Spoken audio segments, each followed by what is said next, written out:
Everyone, আসসালামু আলাইকুম। কেমন আছেন আপনারা সবাই? আশা করি ভালো আছেন।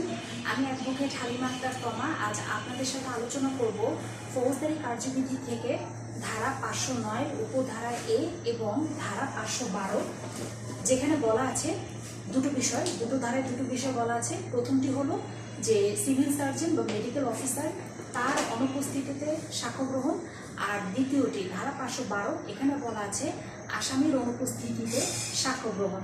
তো চলে যাচ্ছি প্রথম 509 উপধারা এ।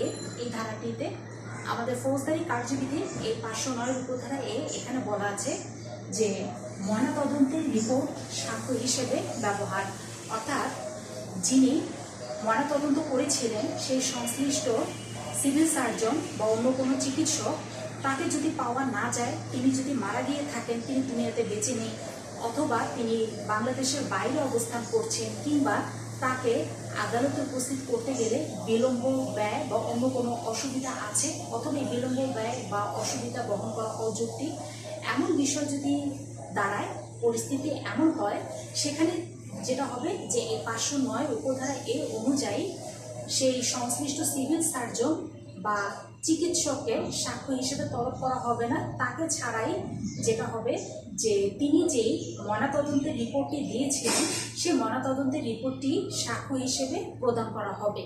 এই হলো ধারা 509 উপধারা এ। আর এবারে আসি পরবর্তী ধারা 512। এখানে হলো যে আসামির অনুপস্থিতিতে সাক্ষ্য লিপিবদ্ধকরণ, অর্থাৎ কিছুক্ষণ আগে আমরা জেনেছিলাম যে যদি চিকিৎসক অথবা সিভিল সার্জন তিনি যদি অনুপস্থিত থাকেন, তো তখন কিভাবে আমরা সাক্ষ্য গ্রহণ করব, কিভাবে করব? ওই যে ময়নাতদন্তের যে রিপোর্ট, সেই রিপোর্টটাই আমরা সাক্ষ্য হিসেবে প্রদান করব।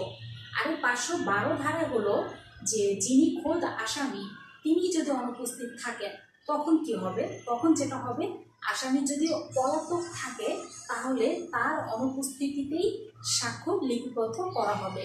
এই হলো আজকের ক্লাসের আলোচনা, ধারা 509 উপধারা এ এবং ধারা 512। কেমন লাগলো আজকের ক্লাসটি? অবশ্যই আপনাদের মূল্যবান মন্তব্য কমেন্ট বক্সে লিখে জানাবেন, এবং আমার সাথে যুক্ত হতে আমার ফেসবুক পেজটি ফলো বাটন প্রেস করে এবং ইউটিউব চ্যানেলটি সাবস্ক্রাইব করে সাথেই থাকবেন। ধন্যবাদ সবাইকে।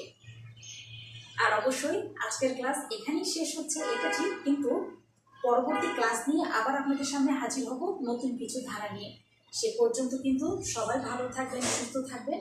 আর আমার স্নেহের বাংলাদেশ বার কাউন্সিল ও জুডিশিয়ারি ভাই বোনদের প্রতি রইল অনেক দোয়া এবং ভালোবাসা।